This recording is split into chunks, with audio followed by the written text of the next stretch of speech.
রাজশাহী বিশ্ববিদ্যালয়ের তোমাদের সি ইউনিটের ভর্তি পরীক্ষা কিন্তু আজকে শেষ হয়েছে, অর্থাৎ প্রথম শিফট এবং দ্বিতীয় শিফট দুইটা শিফটে তোমাদের রাজশাহী বিশ্ববিদ্যালয়ে ভর্তি পরীক্ষা হয়েছে।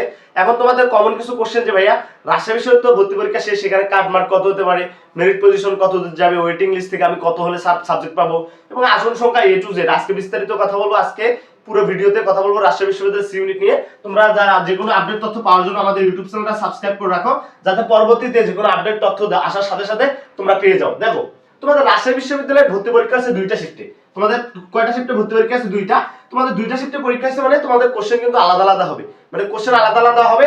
যদি কোশ্চেন হার্ড হয় মানে একটা কোশ্চেন হার্ড হবে, একটা কোশ্চেন ইজি হবে, এরকম অনেক শিফটে হয়, একটা হার্ড হয় একটা ইজি হয়।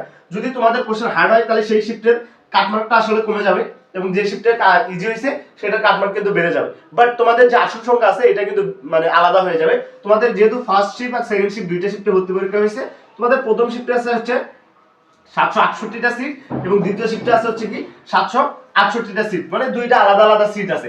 এখন হচ্ছে তোমাদের 768টা সিট, 768টা সিট থেকে আলাদা আলাদা আলাদা করে কিন্তু মেরিট পজিশন দিবে। কেন দিবে? দেখো একটা শিফটে হার্ড হয়েছে, একটা শিফটে ইজি হয়েছে। এখন অনেকে বলতে পারো স্যার যে এটা তো তাহলে বৈষম্য হয়ে গেল।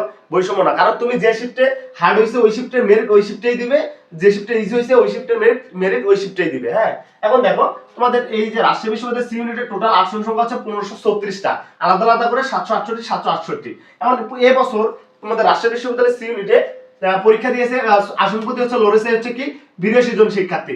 হ্যাঁ, তো এখন হচ্ছে তোমাকে যদি চান্স পেতে হয় তাহলে কত কি করতে হবে? অবশ্যই তোমাকে 81 জনকে কিন্তু পিছনে ফেলাইতে হবে, তাহলে তুমি রাজশাহী বিশ্ববিদ্যালয়ে একটা সিট পাবা। মাস্ট বি তোমাকে 81 জনকে হারাইতে হবে, তাহলে তুমি সিট পাবা। এখন তোমাদের প্রশ্ন যে ভাই কাটমার্ক তাহলে বলেন। আচ্ছা, কাটমার্ক নিয়ে বলি। তুমি একটু বিগত সালের কাটমার্কগুলো একটু দেখো ভাইয়া।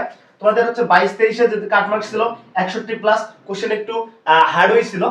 23-24 তোমাদের হচ্ছে কাটমার্ক ছিল 63 প্লাস, একটু কোশ্চেন ইজি হয়েছিল। 24-25 সেশনে দেখো কাটমার্ক ছিল 62 প্লাস, 62 থেকে। এবং হচ্ছে তাহলে এবছর 25-26 শিক্ষাবর্ষে আমাদের কাটমার্ক কত হতে পারে একটু বলেন।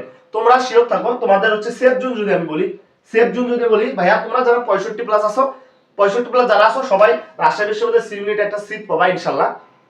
এবং হচ্ছে যারা হচ্ছে যদি একটু ইজি হয় তাহলে একটু কাটমার্কটা কম বেশি হবে, শুধু এইটুকু পার্থক্য।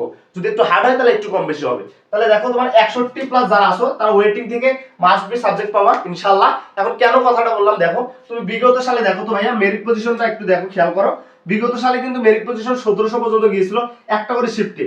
এই 768টা সিট 1700 পর্যন্ত গিয়েছিল। এখন কথা হলো ভাইয়া 768টা সিট 1700 পর্যন্ত যায় ভন্ডামি? দেখো ভাইয়া বিগত সালে গিয়েছিল, তুমি দেখো ইউটিউবে সার্চ করে দেখো বিগত সালে গিয়েছিল। কেন গিয়েছিল? কারণ অনেক শিক্ষার্থী আছে যাদের বাড়ির কাছে ক্যাম্পাস আছে, তার পছন্দের ক্যাম্পাস আছে, তারা সেই ক্যাম্পাসে ভর্তি হবে। রাজশাহী বিশ্ববিদ্যালয়ে একটা সাবজেক্ট পাইছে, তার পছন্দ হয় নাই, সে রাজশাহী বিশ্ববিদ্যালয়ে যাবে না, কারণ সে দক্ষিণবঙ্গের মানুষ। সে দক্ষিণবঙ্গে তার কাছে অনেক ইউনিভার্সিটি আছে, সে সেই ইউনিভার্সিটিতে ভর্তি হবে।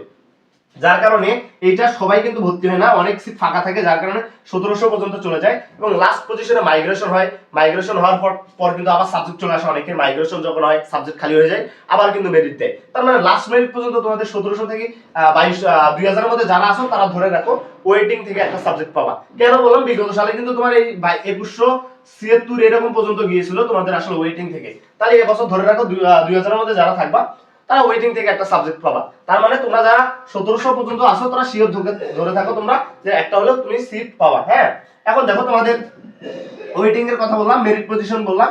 এখন এই দিকে একটু দেখো, তোমাদের শিফট কিন্তু কয়টা আসছে? দুইটা পরীক্ষা আসছে। কোশ্চেন কিন্তু আলাদা আলাদা করে তোমাদের মেরিট পজিশন প্রকাশ করবে, এ টু জেড কিন্তু বিস্তারিত বলে দিলাম। এখন তোমাদের কি করবা, তোমরা একটু কমেন্ট করবা যে ভাইয়া আসলে আমি 64 পেয়েছি, আমি 65 পেয়েছি, আমি 70 পেয়েছি, তুমি যত মার্কের আনসার করেছো ভাইয়া তুমি বললো আমাকে, জাস্ট কমেন্ট করো যে ভাই আমি এত মার্কে পেয়েছি, আমার মেরিট পজিশন আসবে কিনা, আমি আসলে চান্স পাবো কিনা। তোমার মনে যত কথা আছে জাস্ট কমেন্ট করো। এই যে কমেন্ট করো, আমি ভাইয়া কিন্তু প্রত্যেকটা কমেন্টের কিন্তু রিপ্লাই দিয়ে থাকি, তোমরা জেনে থাকো প্রত্যেকটা কমেন্টে রিপ্লাই দিব। আর অবশ্যই আমাদের ইউটিউব চ্যানেলটা সাবস্ক্রাইব করবো ভাইয়া মাস্ট।